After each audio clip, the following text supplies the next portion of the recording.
साथियों नमस्कार। वो कौन बौद्ध भिक्षु था जो भगवान बुद्ध के महापरिनिर्वाण के बाद, यानी भगवान बुद्ध के इस दुनिया से जाने के बाद, उस बौद्ध भिक्षु को धर्मासन पर बैठाया गया, इतना बड़ा सम्मान दिया गया। और उस धर्मासन पर बैठाया ही नहीं गया, बल्कि धर्मासन पर बैठ करके उस बौद्ध भिक्षु से जो प्रश्न किए गए बुद्ध धर्म के बारे में, विनय के बारे में, तो उस बौद्ध भिक्षु ने जो उत्तर दिए उनको उसी तरीके से लिपिबद्ध कर लिया गया बौद्ध साहित्य में जैसे भगवान बुद्ध ने कहे हो, यानी बुद्ध की वाणी मानकर उनको बौद्ध ग्रंथों में समाहित कर लिया गया। जी हाँ, हम बात कर रहे हैं उपालि की। उपालि अरहत उपालि। उपालि अरहत उपालि कैसे बने? विनयधर उपालि बने, कैसे बने? बौद्ध संघ में कैसे सम्मिलित हुए? ये इसकी बड़ी एक कथा है और ये कथा हम आपको आज सुनाने जा रहे हैं। साथियों, आप सभी को मालूम है कि भगवान बुद्ध को जो सिद्धार्थ के रूप में घर से निकले थे 563 ईसा पूर्व, आज से 2500 साल पहले,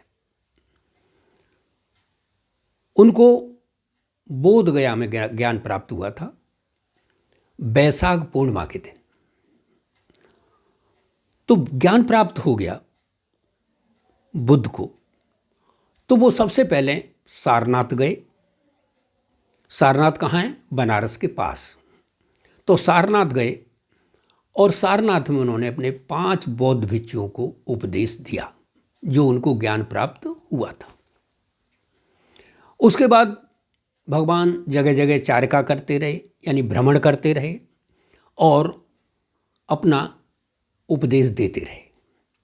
बड़ी संख्या में लोग उनके शिष्य बन रहे थे, बहुत तेजी से शिष्य बन रहे थे। चारों ओर तहलका मचा हुआ था, शोर मच गया था।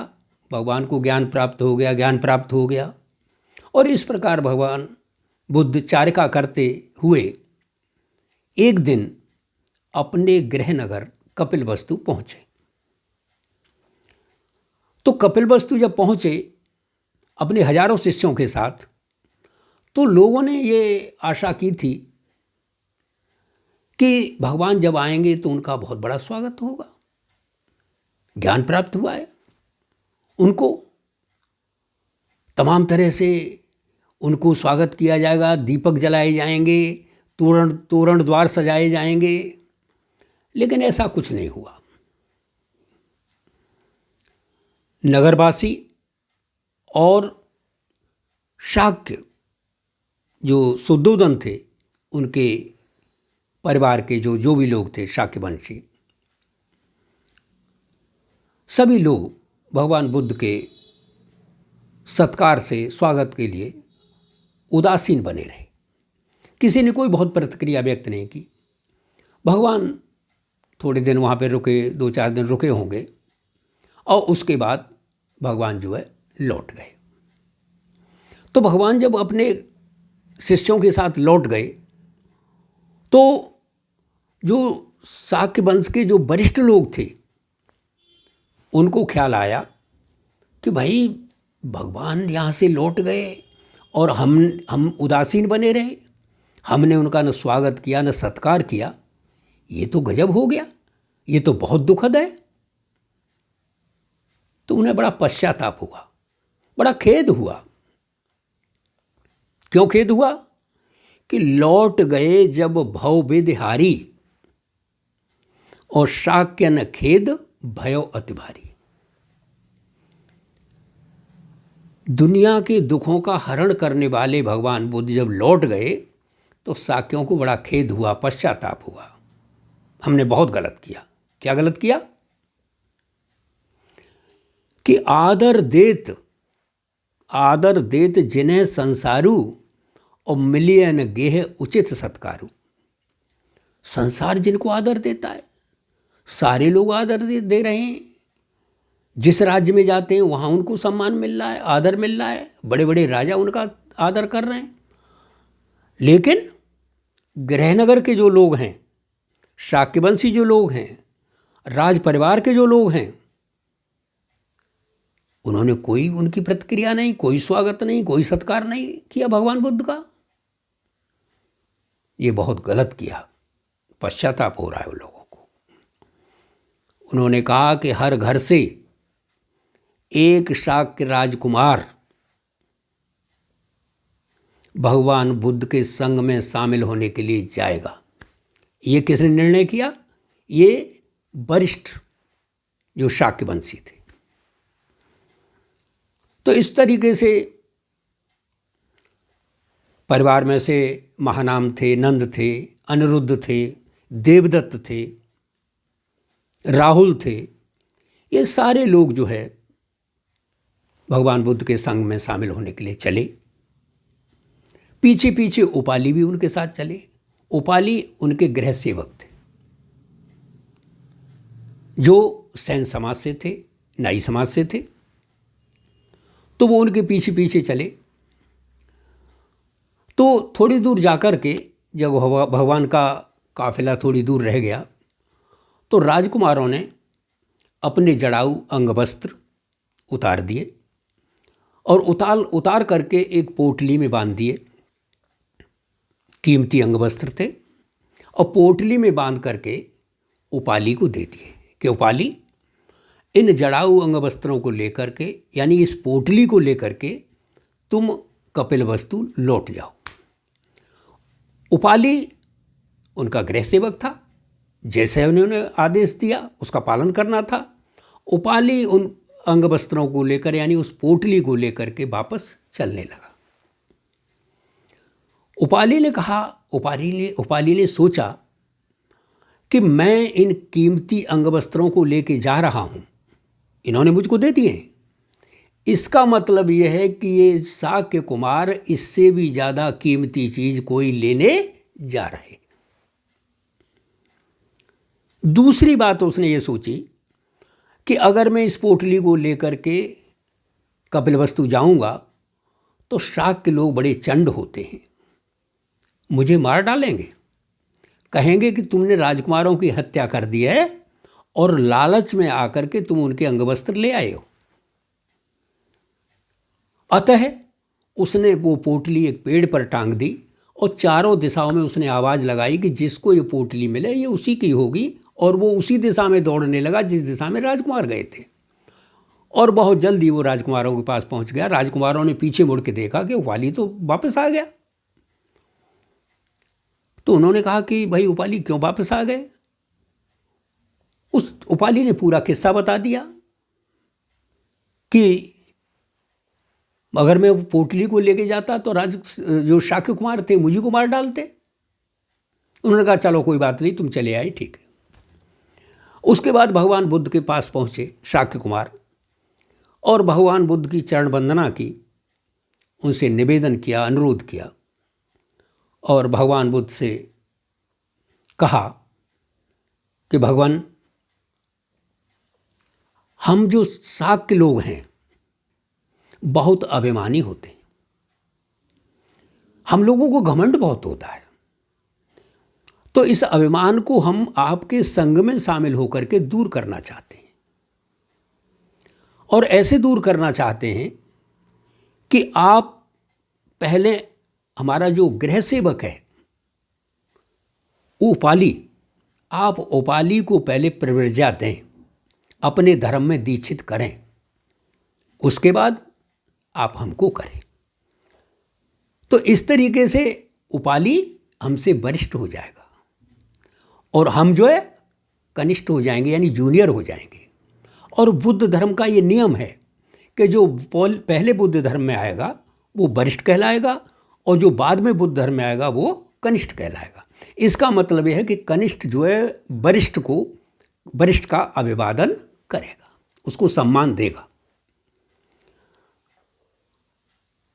भगवान ने उपाली को बहुत विनम्र जानकर सबसे पहले उपाली को प्रवृत्ति दी, उसके बाद उन्होंने शाक्य कुमारों को प्रवृत्ति दी, अपने धर्म में दीक्षित किया। इस प्रकार उपाली वरिष्ठ हो गया और शाक्य कुमार कनिष्ठ हो गए, यानी जूनियर हो गए। तो कहा गया है, बुद्ध चरित चंद्रोदय में कहा गया है कि कीन क्रिया तिनते पहले कीन क्रिया तिनते पहले उपसंपत्ति दीन समीप बुलाई, और शाक्य कुमारन को नमनीय भयो जगबंदन नंदन नाई। जगबंदन देखिए, भयो जगबंदन नंदन नाई। वर्ण विचार न कीन कबो, कोई विचार नहीं किया कौन है, छोटा है, बड़ा है, ऊंचे नीचे, किस जात में पैदा हुआ, ये कुछ नहीं। सब बराबर हैं तथागत की नज़र में। राइट टू इक्वलिटी, यही हमारे संविधान में लिखा हुआ है। हमारे संविधान में जो लिया गया है आर्टिकल 14, ये यहीं से लिया गया है। आज से 2500 साल पहले भगवान बुद्ध ने आर्टिकल 14 यानी राइट टू इक्वलिटी, सारे लोग बराबर हैं, इसकी परिकल्पना कर ली थी, जो आज हम लोग देख रहे हैं अपने संविधान में प्रदत्त। तो कीन क्रिया तिनते पहले उपसंपत्ति दीन समीप बुलाई, और शाक्य कुमारन को नमनीय भयो जगबंदन नंदन नाई। वर्ण विचार न कीनो कबो, वर्ण का विचार नहीं किया। कीनो कबो करुणानिधि दीन शील बढ़ाई, और सृष्ट कतो समदृष्ट तथागत सी कवि विक्रम दृष्टि न पाई। तथागत सी दृष्टि नहीं कहीं देखने को मिली। सारे लोगों को बराबर कर दिया और उपाली को वरिष्ठ कर दिया। ये था ये तथागत, ये करुणा के सागर का ये था करिश्मा। तो इस प्रकार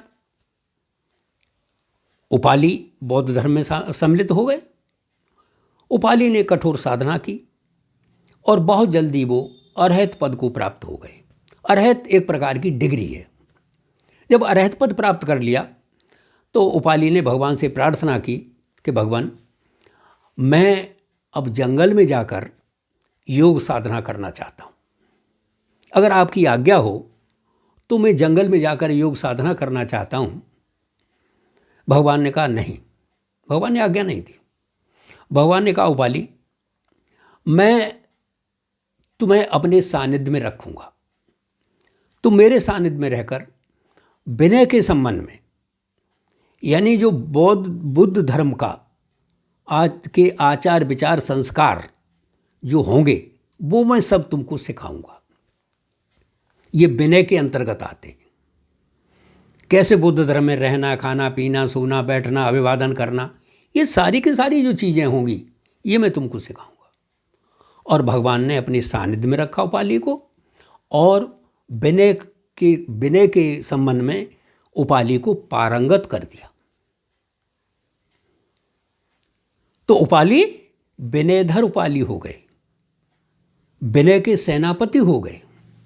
ये यानी बुद्ध शरण गहे गौरवशाली, बुद्ध शरण गहे गौरवशाली, और विनय विशारद भयो उपाली। विनय विशारद हो गया, बहुत बड़ी डिग्री, बहुत बड़ा नाम।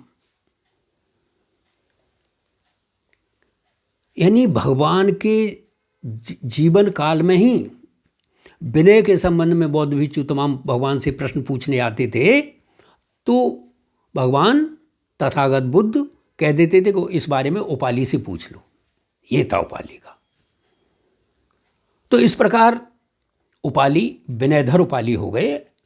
इसके बाद यानी भगवान बुद्ध के महापरिनिर्वाण के बाद जो प्रथम संगीति हुई थी, यानी प्रथम सम्मेलन बौद्ध भिक्षुओं का, पूरे विश्व से बौद्ध भिक्षु आए थे। और ये कब हुई थी? हर्यक वंश के राजा अजात शत्रु के समय। सारा इंतजाम अजात शत्रु ने किया था इसका। हर्यक वंश के राजा थे जो नंद वंश से पहले हुआ था। तो उसमें उपाली को धर्मासन पर बिठाया गया। उस धर्मासन पर जहाँ भगवान बुद्ध विराजमान होते थे, और बौद्ध भिक्षुओं ने अपनी शंका का समाधान करने के लिए उपाली से प्रश्न किए विनय के संबंध में, और उपाली ने जो उत्तर दिए, उन प्रश्नों का जो उत्तर दिया, उसको भगवान बुद्ध की वाणी मानकर उसका संगायन किया गया, उसको लिपिबद्ध किया गया, और उपाली के वचनों को भगवान बुद्ध के वचन माना गया। साथियों, इस प्रकार हम ये देखते हैं कि उपाली जगबंदन हो गए। 47 देशों के लोगों से अगर आप जाके पूछे कि उपाली कौन थे, तो सारे लोग बता सकते हैं। लेकिन भारत में अगर आप किसी से पूछिए तो लोग नहीं जानते। तो उपाली को जगबंदन बना दिया। संसार के लोग उपाली का अभिवादन करेंगे। साथियों, इस वीडियो में बस इतना ही। हमारा चैनल मास ओपिनियन को आप लाइक करें, सब्सक्राइब करें, कमेंट करें, और आप इसको शेयर भी कर सकते हैं। धन्यवाद। जय जवान, जय किसान।